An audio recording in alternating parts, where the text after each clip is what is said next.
Hello, visible and fearless one. It's Victoria Cruz here. And today I'm talking about the relationship between congruency and magnetism. Now, we all want to be magnetic to our tribe, our ideal clients, potential clients, and even the world at large. Magnetism is very desirable, obviously. It's what draws people to us. Now, you can't be magnetic if you're not congruent. And by being congruent, I mean that you're the same person to all people. So if you have a sort of business mask, if you like, that you put on when you're working in your business, when you're doing video, when you're having sales calls, when you're working with a difficult client or things like that, and you put that mask on and that allows you to function in a way that works, is functional, and has you feeling okay, but it's not truly authentic, then it's not congruent. If you're not the same person or the same version of yourself to all people, you are incongruent. If you're not owning your own truth and speaking that truth because you don't want to upset others or disturb the peace, etc., you are incongruent.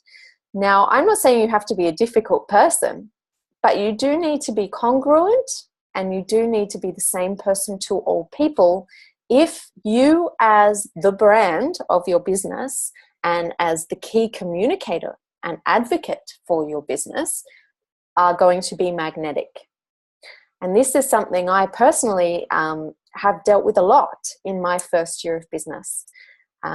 Noticing the ways and the little pockets of incongruency between my message and my method, my truth and what I was putting out into the marketplace.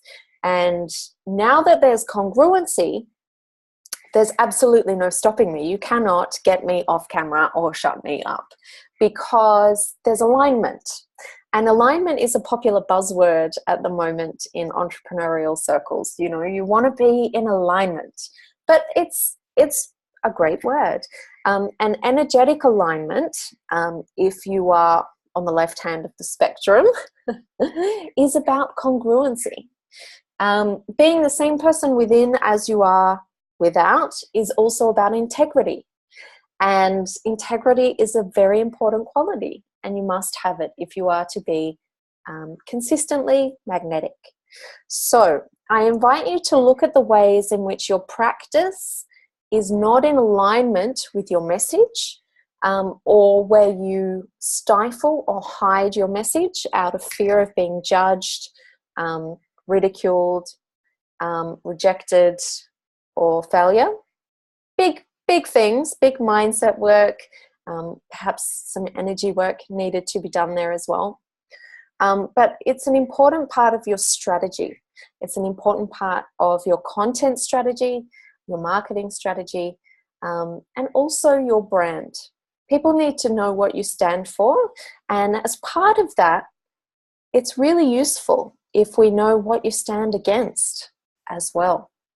And if you're too afraid to be seen to stand against anything because you don't want to upset anyone, that's incongruent.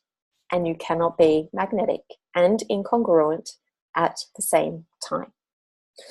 It's a big issue, and it's one that sometimes you need a helping hand to really see where the behavior doesn't match the desire, perhaps where the business processes don't match the business values, because when you're in it, it can be really hard to discern. You know, it's really easy to see that other person's bad habit, more so than it is to acknowledge your own. And this is where a business visibility assessment can be really useful, because we look at your messaging and your online presence as a whole, and we assess what your potential clients are actually receiving as your core values and your core services, and we see if that matches up with what you actually do. And usually in the gaps, there's some work to be done. There may be some fears to overcome, sure, But that's not all. It's not just about fearlessness, although that is a big part of it and part of why I talk about getting visible and fearless, because the two go hand in hand. So let's get you congruent so that you can be magnetic and consistent, which is required if you're going to get paid. Until next time, I cannot wait to see you magnetic and congruent. Bye for now.